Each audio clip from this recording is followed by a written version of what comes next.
제 밑에 남자 이제 형제가 있는데요. 저희 형제가 그 등교할 때마다 아버지가 꼭 이렇게 저희 형제를 머리에 손을 얹고 등교하기 전에 축복 기도를 해주셨습니다. 매일 해주셨어요. 그런데 제 아버지가 우리 형제를 축복 기도하실 때 꼭 들어가는 멘트가 있었는데, 동생은 다윗 왕과 같은 사람 되게 해주세요, 그렇게 기도하시고, 저에게는 사도 바울 같은 사람 되게 해주세요, 그렇게 기도하셨습니다. 저는 그 기도가 못마땅했습니다. 같은 기도인데 누구는 왕이고 누구는 바울입니까?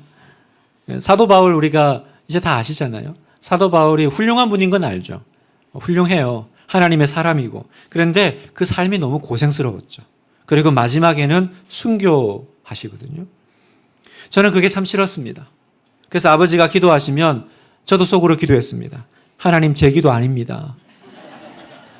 좋은 건 알겠지만 고난은 녹록지가 않은 거예요. 네, 고생하고 고난당하고 싶은 사람이 누가 있습니까?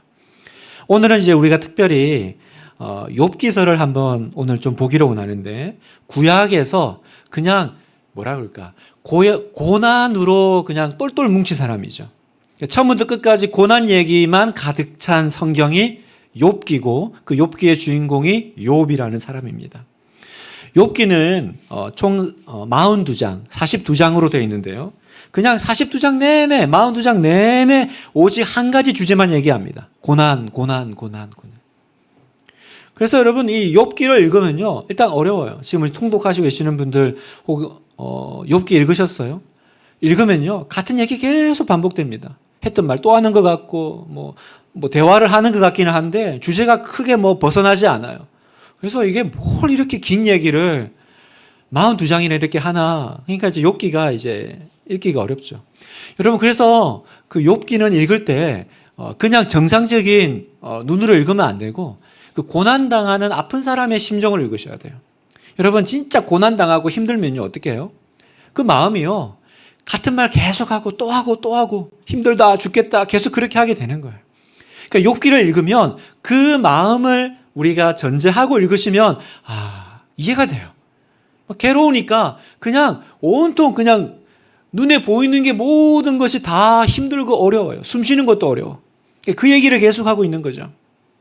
그래서 우리가 이 욥기를 읽으면 뭔가 여기 이제 하나님의 뜻이 있는 건 알겠어요. 그 이면에 하나님의 어떤 계획하심이 있는 건 알겠는데, 풀리지 않는 숙제처럼 우리 마음이 답답한 겁니다. 무거워요. 여러분, 그렇지 않으세요?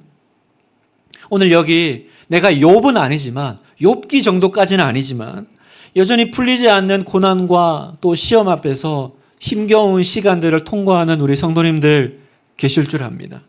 오늘 함께 이 욥기를 살펴보면서 이 고난 가운데 하나님이 주시는 분명한 음성을 듣기로 원하고, 또 하나님의 마음을 우리가 들여다볼 수 있기를 그렇게 소망합니다. 오늘 이제 저희가 1장, 2장이 아니라 이제 3장부터 좀 읽었는데요. 오늘 우리가 읽은 욥기 3장은 욥이 1장, 2장에서 고난을 당합니다. 당하고 난 그 이후에 이제 이야기예요. 그래서 여러분이 집에 가시면 욥기 1장, 2장은 집에서 좀 한번 읽어 보시기를 바라요. 1장, 2장에서 이제 욥이 고난을 당하는데 그 소식을 듣고 친구들이 위로차 찾아옵니다. 그런데 욥을 보고 깜짝 놀래요. 너무 비참하고 처참한 모습에 그 몰골에 할 말을 읽고, 성경에 보면 7일 동안 그냥 아무 말 못하고 그냥 같이만 있어요. 자, 욥기 2장 13절을 자 보면, 밤낮 7일 동안 그와 함께 땅에 앉았으나 욥의 고통이 심함을 보므로 그에게 한마디도 말하는 자가 없었더라. 여러분, 얼마나 비참했으면 7일 동안 침묵했을까요? 그럴 때 있잖아요. 위로도요, 좀 어느 정도껏 해야 위로하는 거지, 너무 이렇게 그 고통이 심하면 무슨 말을 해야 위로가 되겠습니까? 그런 상태인 거예요. 그러면 도대체 욥은 어떤 고난을 겪습니까? 이제 여러분 1장, 2장을 이제 집에 가서 읽어보셔야 될 텐데, 욥의 고난은 한마디로 하면 삼중고난이에요. 삼중고난. 이 고난은요, 어떻게 시작됐냐면, 사실은 이제 욥은 몰라요. 욥은 이 땅을 살아가면서 모르는데 천국에서 어떤 일이 벌어져요. 그 일의 시작은 이겁니다. 하나님이 욥을 너무 자랑스러워 하신 게 화근이에요. 하나님이 막 자랑스러워 하시는 거예요. 이런 사람이 있다. 내가 너무 이렇게 기뻐하는 참 의로운 사람이 있다. 막 자랑을 하셨어요, 하나님이. 이런 믿음의 사람, 의로운 욥이 어디 있냐. 그러니까 그걸 듣고 있던 사탄이 그게 못마땅했던 거죠. 그래서 여기에 대해서 이제 질문합니다. 도발하는 거죠. 욥기 1장 9절 한번 같이 읽어볼까요? 시작. 사탄이 여호와께 대답하여 이르되 욥이 어찌 까닭없이 하나님을 경외하리이까. 자, 이게 무슨 말입니까? 하나님, 세상에 이유 없이 하나님 좋아하는 사람이 어디 있어요? 다 하나님이 복 주시니까, 울타리 쳐 주시니까. 이거 보세요. 어찌 까닭 없이 하나님을 경외하리이까. 이유 없는, 조건 없는 믿음은 없다라고 지금 마귀가 얘기하는 거죠. 사탄이 얘기하는 거죠. 여러분, 이 말은 사실 사탄 자신의 신앙 고백과도 같아요. 여러분, 사탄도 믿음이 있습니다. 사탄도 믿음이 있어요. 사탄의 믿음을 한마디로 정의내려면요, 이런 거예요. 나는 이유 없이 하나님 믿지 않아. 이게 사탄의 믿음이에요. 반드시 이유가 있고 설명이 되어야만 믿는 믿음이 바로 마귀의 믿음이라는 거예요. 믿을만 하니까 그래야 믿는 거예요. 그런 사탄이니까, 그러면 사탄이 던지는 시험은 뭘까요? 당연히 믿을 이유를 제거해 보자라고 하는 도발입니다. 하나님, 믿을만 하니까, 하나님이 복 주시니까, 울타리 쳐 주시니까, 그래서 욥이 하나님 좋아하는 거죠. 그러면 하나님 그거 한번 싹 제거해 보세요. 그래도 좋아하는지. 그래서 하나님이 그걸 허락하신 거예요. 그랬더니 이제 사탄이, 마귀가 욥을 칩니다.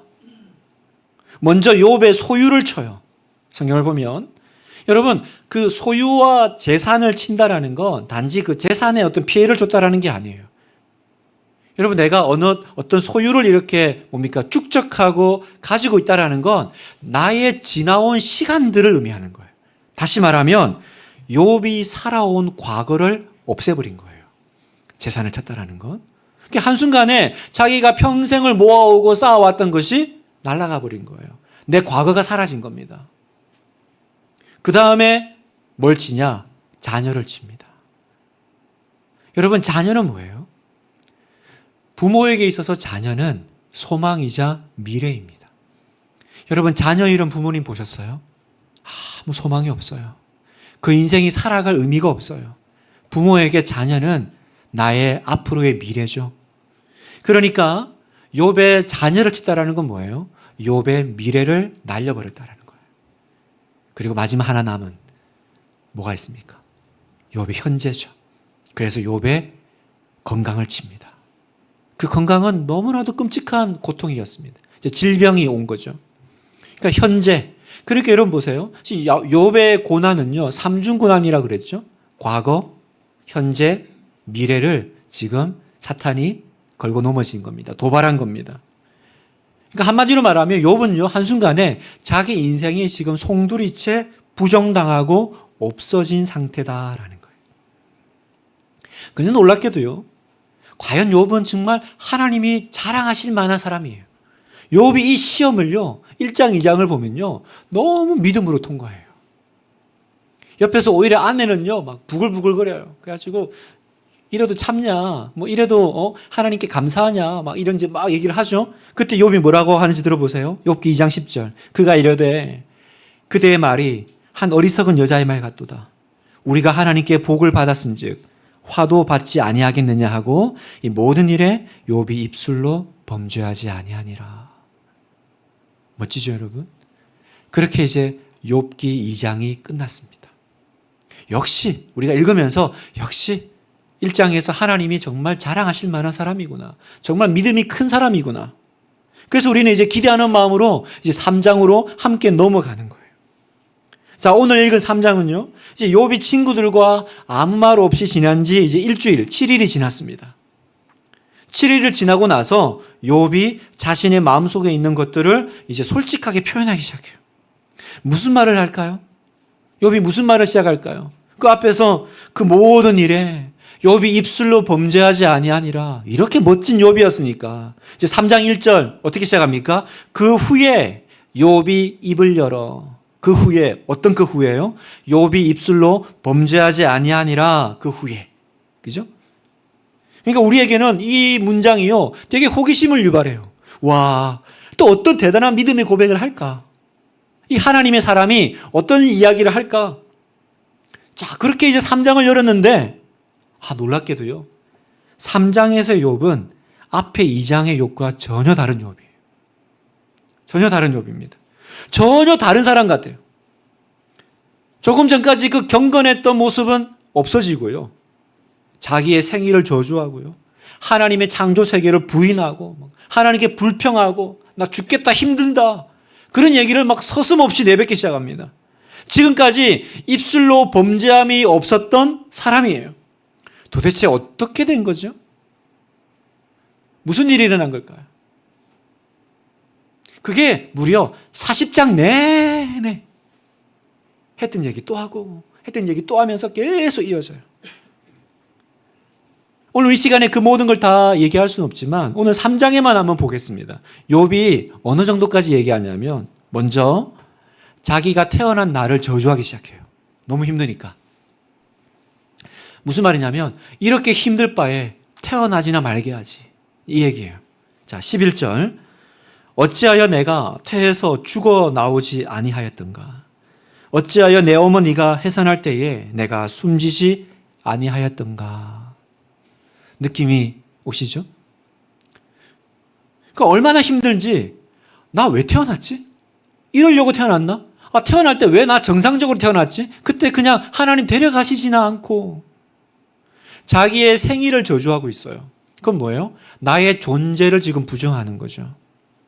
그리고 여러분, 이건 나의 존재만을 부정하는 게 아닙니다. 그 생명 누가 주셨어요? 하나님이 주셨잖아요. 누가 태어나게 하셨어요?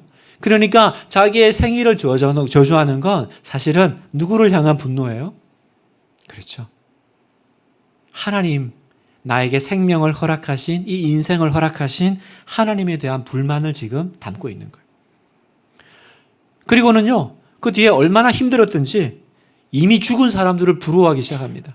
그게 이제 17절인데 거기서는 악한 자가 소요를 그치며 거기서는 피곤한 자가 쉼을 얻으며 거기가 어디입니까? 네, 죽음이죠. 죽음. 죽으면 다 끝날 텐데 내가 살아있으니까 이렇게 고통스럽잖아. 그냥 죽은 사람이 부럽다. 그냥 나도 얼른 그냥 죽어가지고 이 모든 고통 그냥 훌훌 털어버리고 그렇게 사는 게 낫지 않을까?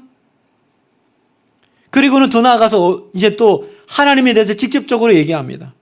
하나님의 일하심, 하나님의 역사하심, 나를 정금같이 나오게 한, 다 싫어. 다 싫어요.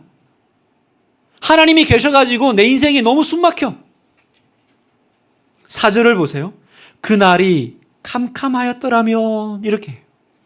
여러분 이건 그 원어를 보면 되게 재밌어요. 그날이 캄캄하였더라면 이 말이 원어로 보면요. 어둠이 있으라. 내 인생에 어둠이 있으라 라는 표현이에요. 어디서 많이 들어본 표현 아니에요? 뭐가 있어요 여러분 성경에? 비슷한 표현이 있죠. 그렇죠. 창세기 보면 하나님이 세상을 창조하실 때 빛이 있으라 그랬어요. 근데 욥은 뭐라 그러냐면 거기에 대해서 일부러 어둠이 있으라.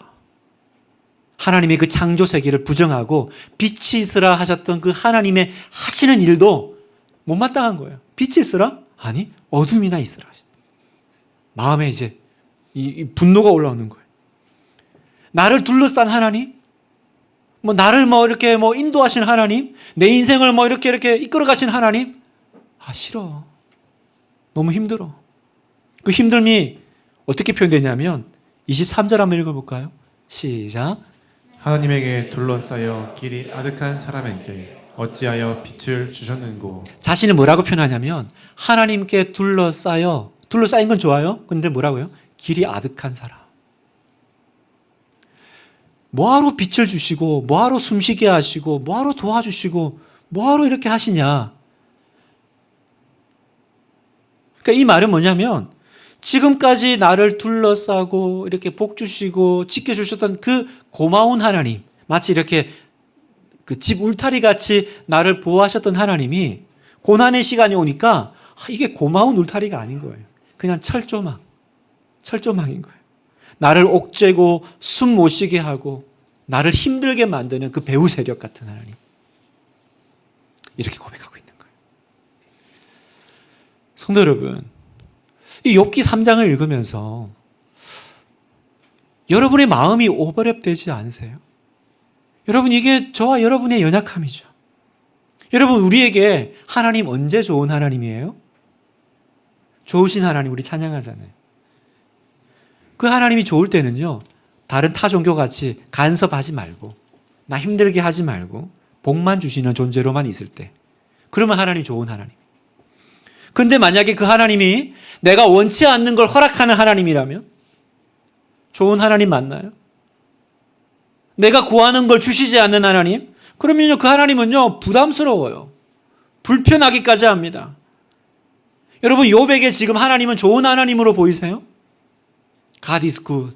좋으신 하나님, 참 좋으신 나의 하나님, 찬양이 나올까요? 어느 갓 2돌 지난 아이가 2돌밖에 안 지났는데 말을 너무 잘하는 거예요. 그 사람들이 너무 신기해요. 어떻게 이렇게 애기가 말을 잘하지? 그래서 물었대요. 넌 어떻게 그렇게 말을 잘하니? 그랬더니 애기가 우리 엄마는 항상 저에게 좋은 말만 해줘요. 그러더래요. 그럼 우리 아이도 좋은 말을 해줘야지. 그래서 물었대요. 엄마가 무슨 말 해주셔? 그랬더니 애기가 말했어요. 좋은 말 할 때 밥 먹어. 좋은 말 할 때 빨리 자. 무슨 말이냐면 좋으신 하나님이라며요. 근데 말로만 좋은 거 아니에요? 좋으신 하나님이라고 하시더니 말만 좋은 하나님. 욥의 지금 이 3장의 모든 이야기는 뭐예요? 하나님 좋으신 하나님 맞나요? 이거 묻고 있는 거죠. 나를 이렇게 고통스러운 상황에 던져 넣으시는 하나님이 어떻게 좋은 하나님일 수 있습니까? 그냥 말만 좋은 하나님 아닙니까? 그래서 욥이 3장 이제 우리가 다 읽지 않고 앞에 끝에 읽었는데 26절 마지막에 보면 욥이 자기 상태를 이렇게 고백하죠. 나에게는 평온도 없고 안일도 없고 휴식도 없고 다만 불안만이 있구나. 욥의 상태가 26절이에요. 무슨 말입니까? 불안, 혼돈, 죽음을 갈 만큼 고통스러운 현실. 이게 지금 내 현주소야. 여러분, 우리는 처음에는요, 이 3장에서의 이 욥의 고백이요, 듣기가 참 불편합니다. 아니, 그 2장까지의 그 신실하고 믿음 좋던 욥은 어디 갔나요? 3장에서 만나는 욥은요, 너무 다른 사람 같은 거예요. 그래서 이 사람이 좀 외식적인가? 그럼 2장에서 했던 얘기들은 다 거짓말이었던 건가? 여러분, 성경이 오늘 우리에게 보여주는 건요, 지금 이 위선적인 사람을 보라라는 것이 아닙니다. 2장에서는 그렇게 믿음 좋은 얘기하다가 3장 가서는 완전 불신앙적인 얘기를 하는 이 정말 가식적인 사람을 보라는 게 아니에요. 여러분, 2장에서의 욥도 신실하고 진실한 욥이고요. 3장에서의 욥도 진실한 사람이에요. 3장에서 그렇다고 해서 2장에서의 그 사람의 신앙 고백과 그 사람의 모든 것들이 거짓이고 가식이고 외식이었다고 말하면 안 돼요. 정말 그때는 욥은 진심을 다해서 그 입술로 범죄하지 않았고 그 시간들을 통과해냈던 사람입니다. 그렇게 2장에서 욥은 사탄의 시험을 통과했어요. 그 사람도 욥이고, 그러나 또 3장에 넘어와서는 그 시간들을 견디기 쉽지 않아 하는 그 욥도 똑같은 욥이라는 거예요. 다시 말하면 이 3장의 욥은 뭡니까? 2장에서 그렇게 믿음의 고백을 하고서는 3장에서는 그 고백을 통과해내는 욥이라는 거예요. 어떻게 통과해요? 천사로 통과하는 게 아니라 저와 여러분과 같은 성정을 가진 사람으로 통과하고 있는 거예요. 여러분, 오늘 욥기가 우리에게 보여주는 건 첫 번째는 이겁니다. 신앙생활은 누가 합니까? 신앙생활은 천사가 하는 것이 아니라 사람이 하는 거다라는 거예요. 여러분, 하나님의 사람은 어느 날 한번 은혜 받고 혹은 되게 이렇게 그럴듯한 믿음의 고백을 한다고 해서 그날 완성되는 게 아니다라는 거예요. 아니에요. 여러분, 믿음의 고백을 했습니까? 그 다음에 뭐가 남아있어요? 그걸로 천국 같은 삶을 사는 게 아니에요. 그리스도인들에게는 그 다음에 그 믿음의 고백을 완성해야 되는 과정이 우리에게 있다라는 거예요. 이걸 욥기가 말해주는 거죠. 그리고 그 시간들은 절대로 녹록치가 않다라는 걸 보여주고 있는 거예요. 2장의 욥도 3장의 욥도 똑같은 욥이지만 그 시간들을 내가 통과해 나가는 그 일들이 절대로 쉽지 않다라는 거죠. 왜요? 우리는 천사가 아니니까. 천사면 무슨 눈물이 있고 무슨 불평이 있겠어요. 그냥 이렇게 하나님 찬양하면서 그냥 저 나라 사람같이 살면 되죠. 그래서 여러분, 저와 여러분의 예배가 너무 귀한 거예요. 왜 하나님은 천사들 예배 안 받고 우리 예배 받아요? 왜 하나님은 천사 찬송 안 시키고 우리 찬송 시킬까요? 왜냐하면 천사는 고난이 없거든요. 천사는요, 순종의 눈물을 통과한 그 믿음의 고백이 없거든요. 그러나 하나님의 자녀들, 오늘 저와 여러분의 이 예배는요, 수준이 다른 거예요. 차원이 다른 거예요. 왜요? 우리는 믿음과 순종과 이 힘든 그 모든 시간들이 있음에도 불구하고 그럼에도 하나님께 올려드리는 우리의 믿음의 고백이요, 찬양이요, 예배이기 때문에. 그래서 그 무게감이 다른 거예요. 자, 여러분, 이 욥이요, 성경은 얘기하시는 거예요. 바로 저와 여러분의 모습이다. 저와 여러분이다라는 거예요. 어떤 모습이요? 어제까지는 막 감사하고 찬양하고 신앙의 노래를 부르다가 오늘은 또 힘들다고 죽겠다고 불평하고 위선을 떠는, 정답은 알아요. 어떻게 사는지는 알지만 살아내기를 너무 힘들어하는 바로 저와 같다라는 거예요. 저와 여러분 같다라는 거예요. 그런데 여러분, 한 가지 놀라운 사실이 있습니다. 놀라운 사실은 뭐냐면 하나님이 그런 우리의 모습을 다 허락하고 받아내신다라는 거예요. 여러분, 이게 놀라워요. 탄식과 분노와 불신앙의 언어를요, 그걸 믿음 없는 얘기라고 하지 마, 치워버려, 그렇게 말씀하지 않으시고 하나님 앞에서 정말 있는 그대로를 드러내면서 토로해 나가는 그 한 연약한 자녀의 언어로 하나님께서 받아주고 계신다는 거예요. 그래서 여러분, 욥기는요, 아까 얘기했잖아요, 42장이에요. 42장 내내 뭐 할까요? 계속 욥이 불평해요. 믿음의 얘기 1도 없어요. 다 불평해요. 근데 하나님이 그 모든 시간들을 다 받아내세요. 여러분, 한번 생각해 보세요. 3장에서 지금 이렇게 믿음 없는 소리 했으면 하나님 4장에 나타나셔도 되잖아요. 그죠? 4장에 딱 나타나가지고 부족한 놈, 그 조금 그랬다고 뭐 그렇게 난리냐 하시든지, 아니면 위로하시든지, 뭐 하여튼 뭐 해야 되잖아요. 그런데 하나님께서 42장까지 그 시간들을 인내해 나가십니다. 통과해 나가십니다. 왜 그럴까요? 하나님의 자녀이기 때문에 그래요. 자녀이기 때문에. 여러분, 사탄은요, 2장 이후에 더 이상 등장하지 않습니다. 놀랍죠? 사탄이 시험을 했지만 욥기에 보면 사탄은요, 2장 이후로는 나오지 않아요. 누구만 나와요? 이제는 욥과 하나님만의 씨름이에요. 더 정확히 말하면 그 힘들어하는 욥을 끝까지 붙들어 가시는 하나님의 씨름이 욥기라는 거예요. 하나님은 이 욥의 아픔의 소리를 장장 40장이나 들어주고 계십니다. 끝내 이 욥을 붙잡으시고 또 더 크신 하나님을 보여주시고 만나주시고 끝끝내 인격적으로 항복하고 엎드리게 하실 하나님이시다라는 거예요. 여러분, 이게 대단한 거예요. 무슨 말이냐면, 이 말은 다시 말하면 너는 하나님과 씨름할 수 있는 자다라고 하는 하나님의 대접인 겁니다. 바로 야곱이 얻었던 축복이죠. 여러분, 야곱이 야복 강가에서 밤새 하나님과 씨름하면서 기도하죠. 그리고 그 기도가 끝났을 때 하나님이 야곱에게 이렇게 축복하세요. 창세기 32장 28절. 그가 이르되 내 이름을 다시는 야곱이라 부를 것이 아니요 이스라엘이라 부를 것이니 이는 내가 하나님과 및 사람들과 겨루어 이겼음이라. 네가 하나님과 싸워 이겼다라고 말씀하세요. 여러분, 어떻게 사람이 하나님과 싸워 이겨요? 이건 말이 안 되는 거예요. 그렇죠? 사람이 어떻게 하나님과 이겨요? 그런데 왜 하나님이 넌 나하고 싸워 이겼다? 이렇게 얘기하셨을까? 이 말은 무슨 말이냐면 하나님이 그 씨름을 받아주셨다라는 거예요. 여러분, 자녀들이 부모님과 싸워서 어떻게 이겨요? 그 꼬마 아기들이 어떻게 이겨요? 그런데 막 내가 이겼다, 내가 아빠 이겼다 막 그러잖아요. 그건 실제로 이긴 게 아니라 사실은 부모가 상대해 준 거죠. 그죠? 그 아이의 그 모든 그 것들을 우리 부모가 막 뭡니까? 맞는 척 하면서 도망 다니면서 끝끝내 이 아이하고 씨름하면서 상대해 준. 왜요? 이유는 하나예요. 내 자녀니까. 다른 사람하고는 그거 안 해요. 어디 어른한테 함부로. 그러지 상대하지 않아요. 그러나 내 자녀는요. 막 씨름해 줘요. 막 끙끙거려 줘요. 그리고 발 걸면 넘어가 줘요. 그리고 얘기해요. 네가 아빠 이겼다. 네가 아빠 이겼다. 제가 아들하고 팔씨름하면 그래서 절대로 안 져줬어요. 저는 못된 아버지거든요. 근데 다른 아버지들 보니까 다 져주더라고요. 아, 이렇게 하는 거구나. 제가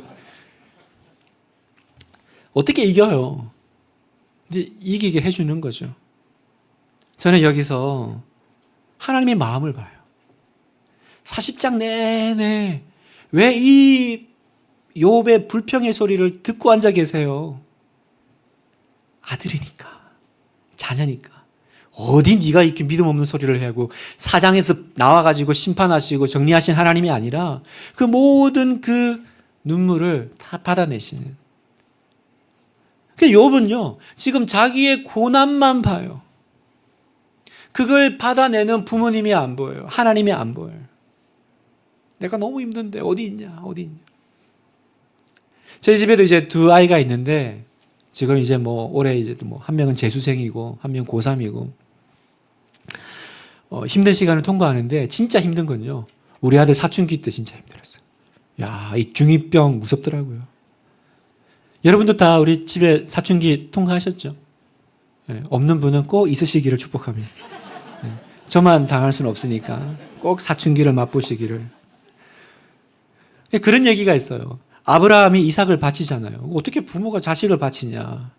근데 가능했던 이유는 이삭이 사춘기였기 때문에 그게 가능했다. 달라고도 안 했지만 가져가라고. 그냥 그만큼 사춘기가 무서운 거죠. 제 아들이 딱 그때 그랬어요. 야, 이 요즘같이 더운 이 한여름에도요. 문 딱 닫아놓고 절대로 이렇게 대화 안 하고 정말 너무너무 힘들었던. 제가 전에도 한번 얘기했던 것 같은데 제가 아빠가 기도해 줄게. 그랬더니 우리 아들이 그러더라고요. 내 기도를 왜 아빠가 해요? 그때 진짜 기도를 내려놓고 싶었어요. 그냥 기도를 안 하고 싶더라고요. 그래도 어떻게 해요? 또 방문 앞에 서 있는 거예요. 문 안 열어줘요. 들어가면 엄청 화내요. 그래도 문 앞에 서가지고 똑똑 들으면서 아빠랑 얘기 좀 하자. 뭐 힘든 거 뭐가 있니? 자기 힘드니까 앞에 서 있는 아빠는 안 보이는 거예요. 그러면 다른 사람 같으면 그래 말하라 아서라 뭐 누가 뭐 손해냐 그리고 돌아설만 하지만 우리는 못하죠. 왜요? 내 아들이니까 그 시간대로 버티고 가는 거죠. 무슨 말씀을 드리고 싶냐면 여러분 하나님 말씀하시는 거예요. 이 욥기를 통해서 하나님의 음성은 뭐냐면 나는 너를 아들로 대접한다라는 거예요. 40장 내내 고난당하고 고통당하는 욥의 고난에만 집중하면 욥의 인생이 너무 힘들고 슬퍼. 이런 고난이 없죠. 삼중고난. 그 인생이 부정당하는.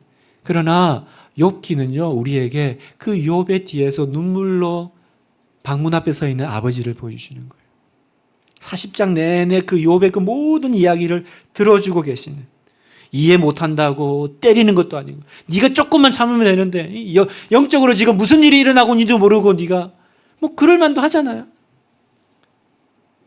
우리는 내 고통 토로하느라 집중하느라 그걸 받아주시는 하나님의 마음이 안 보이는 거예요. 오늘 주님이 여러분에게 뭐라고 말씀하십니까? 너는 야곱이 아니야. 너는 이스라엘이다. 너는 하나님하고 씨름하는 자야. 왜냐하면 내가 너를 아들로 대접하고 있어. 너는 그 대접을 받은 자야. 너는 나에게 너무나도 크고 중요하단다. 우리는 이 시간들을 통과해 나갈 거야. 오늘도 고난 가운데 씨름하고 있는 우리 하나교회 성도 여러분. 사탄은요. 욥의 아내의 목소리를 빌어서 여러분에게 똑같이 얘기하라고 합니다. 욥의 아내가 뭐라고 했는 줄 아세요? 욥기 2장 9절. 한번 읽어볼까요? 시작. 그의 아내가 그에게 이르되 당신이 그래도 자기의 온전함을 굳게 지키느냐 하나님을 욕하고 죽으라. 하나님 욕하고 죽으라. 어디서 많이 들어본 이야기 아닙니까? 내가 시험 당할 때, 고난 당할 때 마음속에 올라오는 소리. 하나님 욕하고 죽으라. 그런 하나님 왜 믿어? 왜 믿어? 여러분, 뭐가 위대한 삶인 줄 아세요? 위대하게 사는 삶이 따로 있는 게 아니고요. 이 사탄의 음성을 거절하고 고난 가운데도 나를 자녀로 대하시는 그 하나님 아버지를 신뢰하는 이 하루가 위대한 삶인 줄 믿습니다. 아멘. 네. 오늘 말씀을 준비하면서 생각나는 성도님들이 참 많았습니다. 우리 교회 아픈 분들이 참 많아요. 갑작스런 암 진단으로 수술 받으시는 성도님, 수술 앞두고 계신 성도님들, 또 사랑하는 사람 먼저 떠나보낸 성도님들,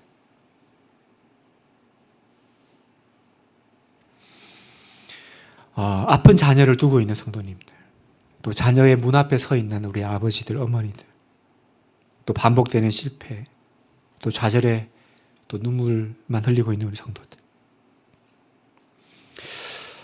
여러분, 꼭 말씀드리고 싶어요. 뭘 말씀드리고 싶냐면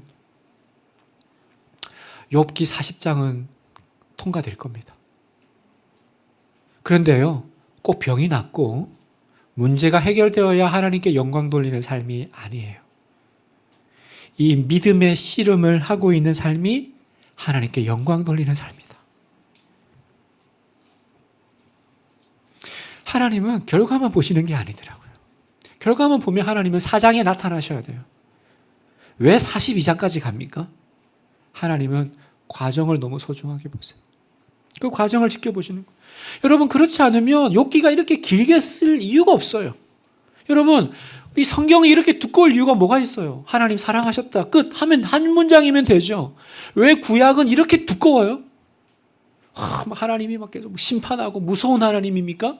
그 무서운 하나님이면 굳이 이렇게 성경이 두꺼울 이유가 뭐가 있어? 그냥 심판하면 되지. 계속 기다리시는 하나님 아니에요? 여러분, 왜 기다리세요? 어쩔 수 없어요. 하나님의 사람은 믿음의 고백 한 번으로 만들어지는 게 아니에요. 그런 사람이 어디 있습니까? 선생님도 하루아침에 만들어지지 않고, 의사도 한 번에 만들어지지 않고, 어떤 직업군도 한 번에 만들어지지 않는데, 하나님의 사람이 어떻게 한번 은혜 받고 한번 믿음의 고백했다고 그 다음날 뚝딱? 아니에요. 하나님의 사람은 광야에서 만들어져요. 광야가 어떤 곳입니까? 믿을 만한 구석이 없는 곳. 내 육신이 납득할 수 없는 상황. 그게 광야죠. 이해가 안 돼. 나 진짜 이해가 안 돼. 여러분 입에서 그 말이 나왔습니까? 그러면 그게 광야예요. 그런데 그 아세요? 그 광야를 통과해내는 사람은요, 영적인 권위가 있어요. 여러분, 소대장이 움직일 수 있는 병력이 있고요, 대대장이 움직이는 병력이 있어요. 소대장이 아무리 날고 기어봐야 대대 못 움직여요. 대대는요, 대대장의 권위를 가져야 움직이는 거예요. 여러분, 성도의 영권은요, 광야를 통과한 사람에게 주어지는 거예요. 그래서 하나님께서 오늘도 우리에게 이 시간들을 통해서 우리를 하나님의 사람으로 만들어 가심을 믿습니다. 여러분, 아멘이세요? 어떤 어렵게 사는 그 모자가 있었어요. 작은 방 안에 막 이렇게 힘들게 사는데 어느 날 아들이 이렇게 있는데 보니까 막 너무 좁고 불편한 거예요. 다리를 또 못 펴겠고 여기 있자면 여기 걸리고 저기 벽에 걸리고. 그래서 불평했어요. 아, 엄마 너무 불편해. 근데 엄마가 참 지혜로웠던 것 같아요. 뭐라고 그랬냐면, 아들, 네가 이제 큰 사람이 되려고 그러나 봐. 큰 사람이 되려고 그러나 봐. 커가니까, 그전까지는 아무런 불편함이 없던 공간인데 내가 이제 커가니까 이것도 걸리고 저것도 걸리고. 여러분, 요즘 이것도 걸리고 저것도 걸려요. 뭔가 이렇게 잘 이렇게 계속 뭔가 옥죄어 와요. 여러분, 그건 여러분의 철조망이 아니고 여러분이 이제 큰 사람이 되려고 하는 거예요. 하나님께서 여러분을 더 크게, 더 아름다운 하나님의 사람으로 키워가고 계신 줄 믿으십시오. 그런데요, 그 과정이 있단 말입니다. 어떤 삶이 위대한 삶이라고요? 그 과정을 내가 욥의 아내의 언어로 살아가지 않고 하나님을 욕하고 죽어라가 아니라 하나님을 의지하면서 이해되지 않고 난 도저히 납득이 안 돼. 납득이 안 돼. 그래도 눈물로 그 아버지를 믿고 하루하루 통과해내는 그 하루가 믿음의 삶이요 크고 위대한 삶인 줄 믿습니다. 미국 빈민가에서 그 뉴욕 빈민가에서 아무런 이제 인생의 소망이 없는 거기서 완전한 교회를 일으키고요. 사람들을 회복시키는 그 브루클린 태버너클 교회가 있습니다. 거기에 그 짐 신발라 목사님이라고 이름은 좀 이상한데 이름은 좀 이상해요. 그래서 발음하기가 좀 그래요. 근데 이분이 진짜 그 완전 그 뉴욕의 그 인생 막장 거기서요. 완전히 사람들을 일으키는 그 교회를 하시는 분이 있는데 그분이 이렇게 얘기했어요. 성령의 능력으로 기도하고 행하고 조언하고 경청하고 말하고 한밤중에 일어나 하늘을 향해 손을 들고 기도하는 사람의 인생은 참으로 크고 아름답다. 다시요. 성령의 능력으로 기도하고 행하고 조언하고 경청하고 말하고 한밤중에 일어나 하늘을 향해 손을 들고 기도하는 사람의 인생은 참으로 크고 아름답다. 여러분 어떤 인생이 어떤 삶이 크고 아름다운 인생인 줄 아세요? 하나님이 자녀로 대우해 주시는 인생이에요. 너는 크고 아름다운 사람이다. 너는 내게 너무 중요해. 그래서 내가 너는 나하고 씨름할 자격이 있어. 나는 너를 그 대우해 주는 거야. 너는 크고 나에게 너무 소중하고 너는 위대한 존재란다. 우리 주님께서 말씀하시는 거예요. 여러분 이 사실을 딱 붙잡고 오늘도 욥기 3장입니까? 혹은 어떤 분은 지금 4장까지 왔습니까? 어떤 분은 지금 20장까지 왔습니까? 42장 끝이 있어요. 그 끝에 우리 아버지가 기다려 계십니다. 뿐만 아니라 이 모든 과정마다 여러분의 손을 잡고 통과하시는 하나님을 믿으십시오.